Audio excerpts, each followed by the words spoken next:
I've seen so many presidents walking by on the street in the snow. Davos is a tiny ski village in the middle of Switzerland. It's a 2-hour train ride from Zurich. It's not even that convenient to get to, but like everyone is in one little place. All the basically Fortune 500 companies, CEOs, policymakers, the World Economic Forum and all the events around it, they bring really high value people together that it's notoriously hard to get into. It's a very small community. It's very hard to penetrate. It's a very beautiful country, so it's a nice place to be. I think that's something that you kind of miss on this side of the world.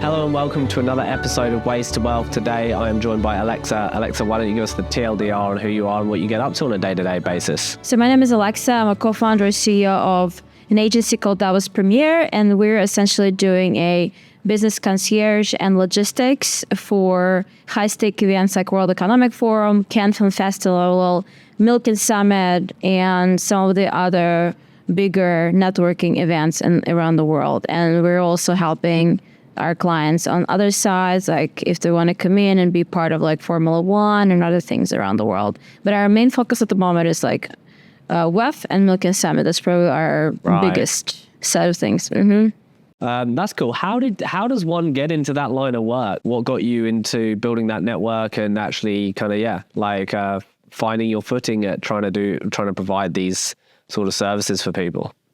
Yeah, it's random because I used to have a PR agency that was 8 years ago. And one of our clients, and my agency was focusing on crypto world, and one of our clients actually wanted to host a dinner at the World Economic Forum. And they were like, how do we make it happen? So I come in, I had another business partner who had a little bit of access there. She lived in Switzerland, so I basically came in for help, and then she showed me around.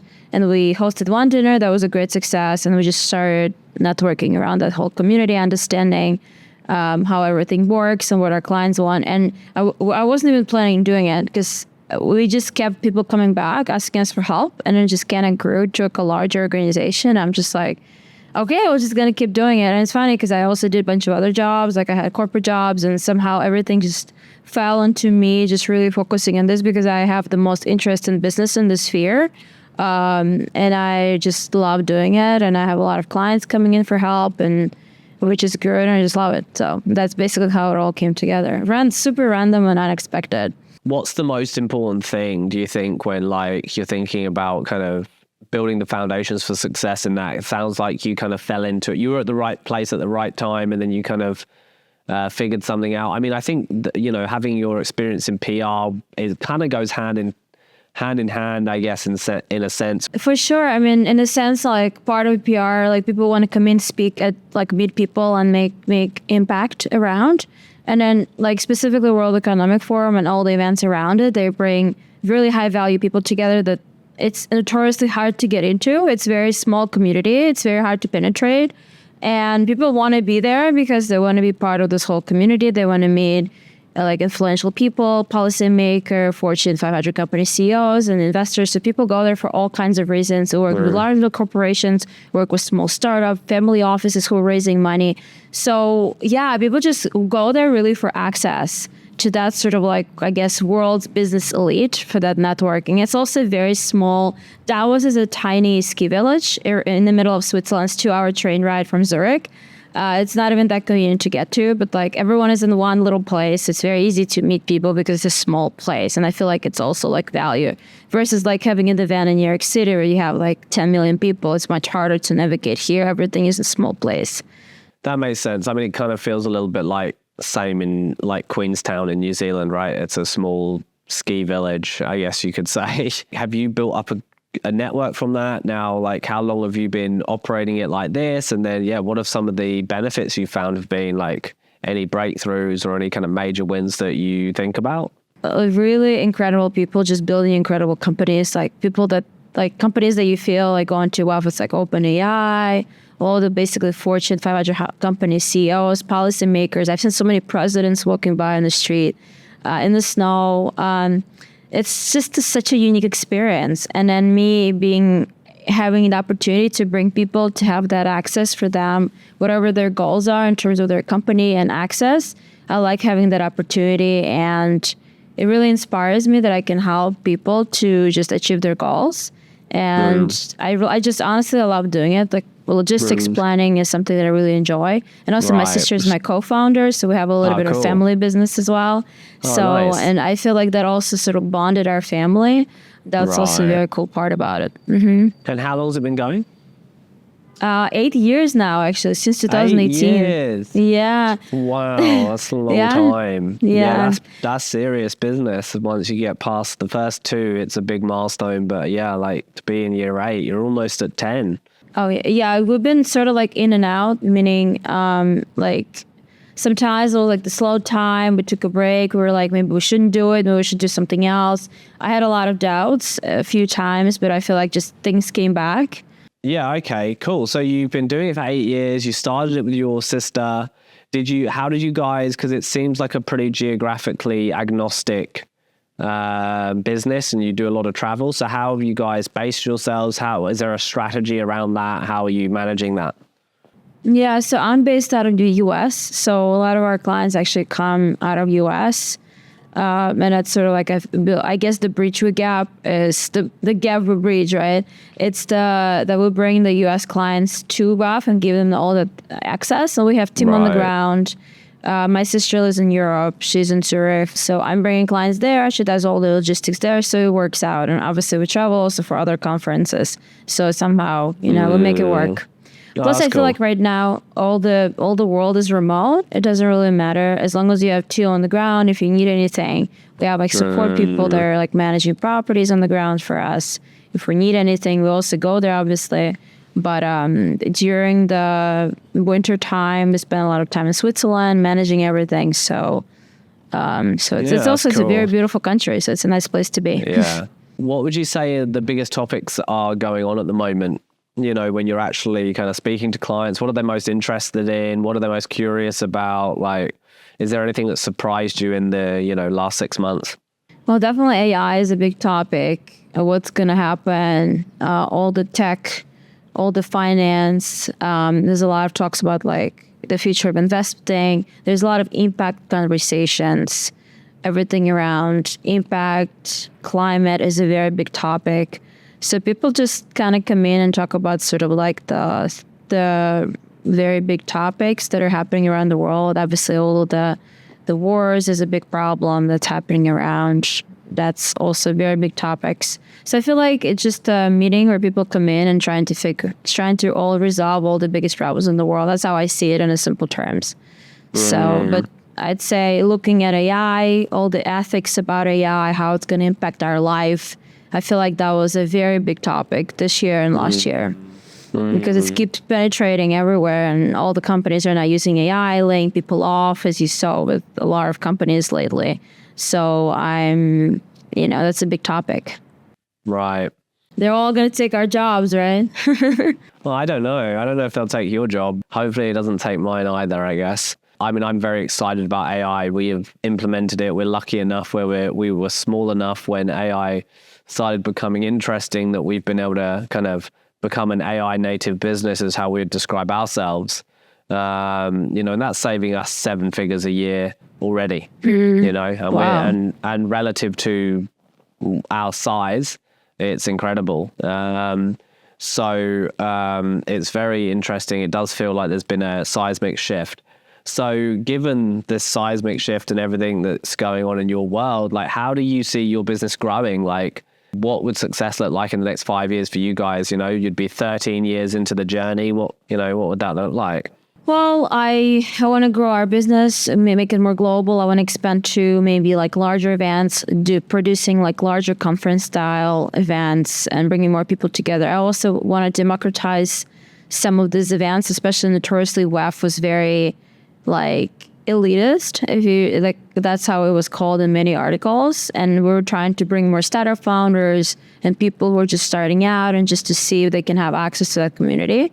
So we brought a lot of like up and coming startup founders and like early VC founders to WAF, and that was great. I want to keep growing that sort of thing and just keep growing the startup community. I really enjoy. I love seeing people grow and building companies, and that's something I want to expand.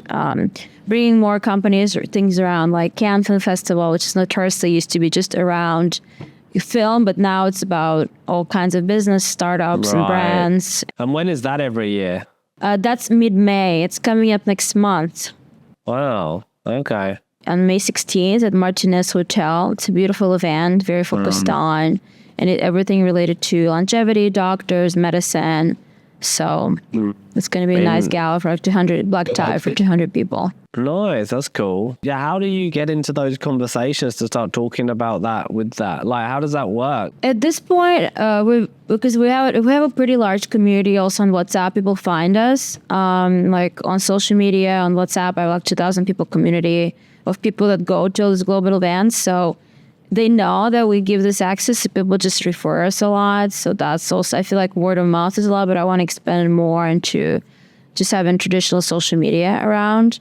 Right. But yeah, the word of mouth has probably been the biggest help. Yeah, our community grew quite a bit, actually. We used to have just a few hundred people. Now we have 2,500 just around WhatsApp. We have a very large mailing list. So we constantly stay in touch. Yeah, that's cool. So I guess social media helps as well. And do you consider yourself mainly a bridge between, I guess, Switzerland and the rest of the world, or those specific events? And that's what you're trying to expand, is so you can basically have an influence on other access-driven events. Like you said, the Formula One is obviously kind of a prime festival for that sort of thing. So because these events attract a lot of people, so there's a lot of brand activations that take place, and all brands, they want to have visibility. Right. So, and that's what we provide. We provide access and visibility for brands and companies to be around as many eyes and in front of many eyes as possible. And I think that's what we really do.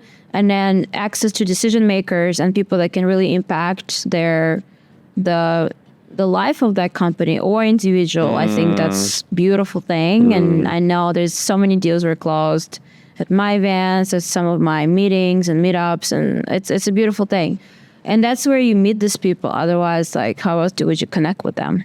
The live events are still bringing so much value because, yes, the world went completely remote, but I don't completely believe it, because reality is you still want to meet people, connect, talk, and have this in-person conversation, because it still builds trust versus just having a phone call on Zoom, what I believe will never be the same impact as you meet someone for the first time in person, because that level of connection and trust, as I feel like it really builds the most in person.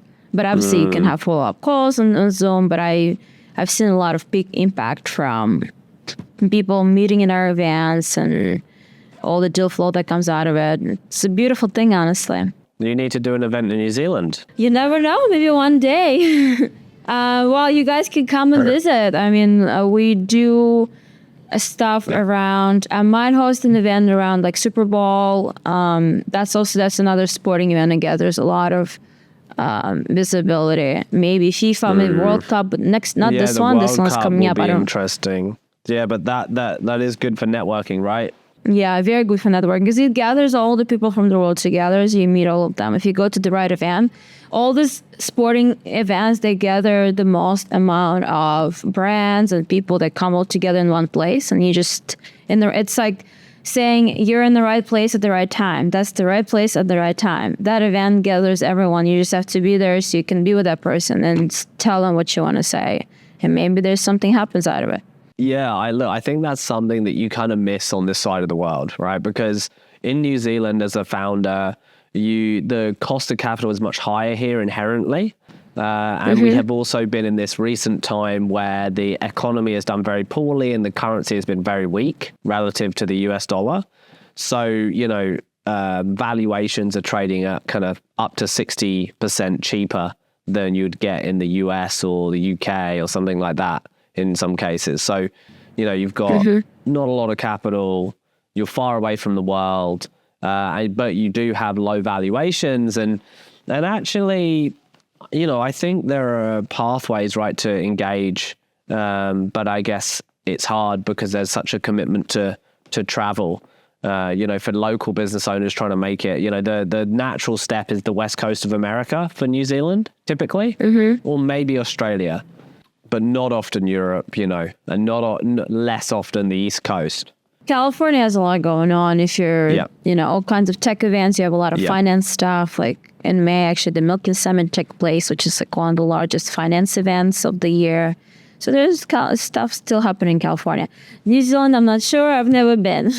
Yeah, no, I've spent quite a bit of time in San Francisco with my previous gaming startup that we sold.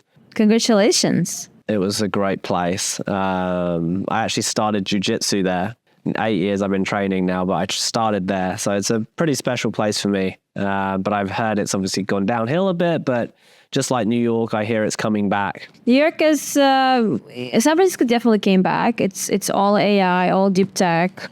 It has a lot going on. New York is definitely back. But I'd say New York is more fintech, finance, more like traditional businesses. There's definitely tech, but if you want to build an AI startup, we definitely want to be in San Francisco, I feel like, because that's where all the infrastructure lives, really. Anything that surprised you over the last couple of years with, I guess, the market that you're playing in? How fast everything shifts to AI. Like every industry is now AI, which is so cool. But at the same time, like, wow, everything just becomes one industry.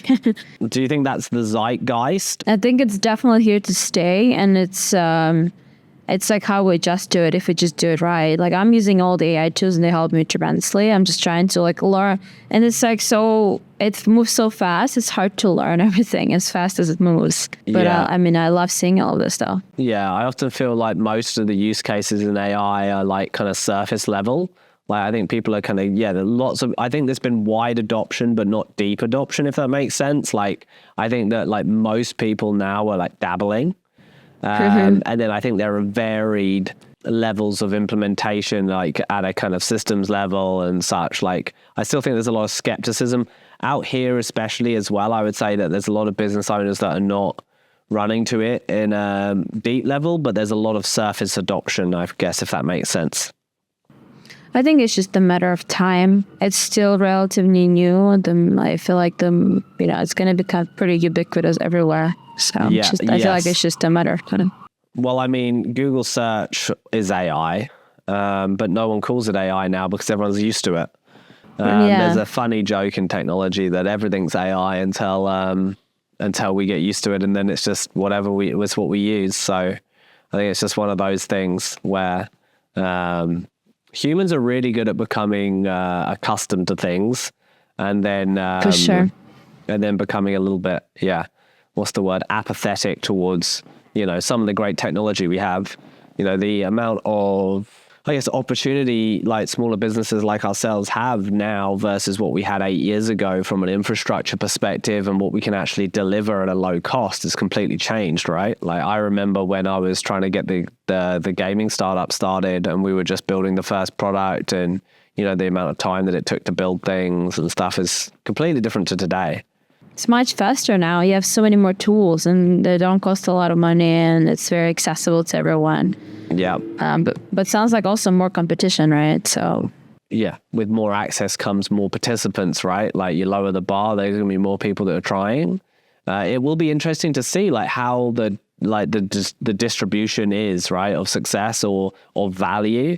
Like, does it actually result in like a middle market of distributed, like decentralized providers that actually add value, or is it going to end up being like 99% of like low quality products that are kind of have poor adoption or not scaled adoption, and then there's just 1% that takes most of the market? Like I think we still don't really know where like Claude, Gemini, Anthropic, and OpenAI sit versus everyone else building. Like, is it just that they just actually over 20 years just win everything with how the actual technology is building? Because I know as a company that's using AI in our technology, we can't keep up with the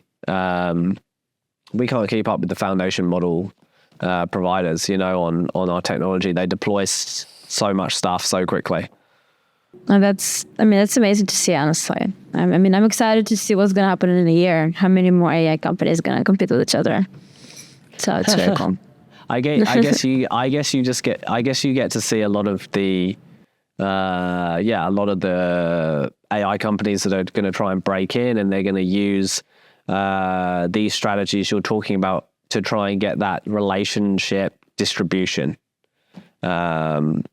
A lot, especially, do you find that it's mainly B2B that you work with then? Yeah, I'm probably work with businesses, some individuals, but the majority, or maybe like some individual speakers, the majority of time is just businesses. Yeah, I'd say 99% of the time. Do you think there's a cohesive strategy for individuals to like utilize this sort of kind of guerrilla networking to get their outcomes? I think it depends what you're trying to do, but certainly like sometimes like if you go to conferences or events and you're by yourself, like you don't know anyone in the industry, it's a great place to start meeting people, see what are the opportunities in the space, ask questions to learn about what's good about this industry, where's the opportunity to like grow, and what's the next big thing. And then sometimes you learn about it by asking the smarter people if you get yourself in the right room. So, and you see what people are talking about, and then maybe, oh, okay, so this is the right industry to be in. And that's not an opportunity. So, like, imagine being in the room 5 years ago where people were talking, oh, AI is going to be big. Maybe like you're randomly in the room with Sam Altman, right? Somewhere. And then he's talking about AI. And I was like, okay, so that could be an opportunity to get in early. If you're early in those conversations, it's a huge opportunity.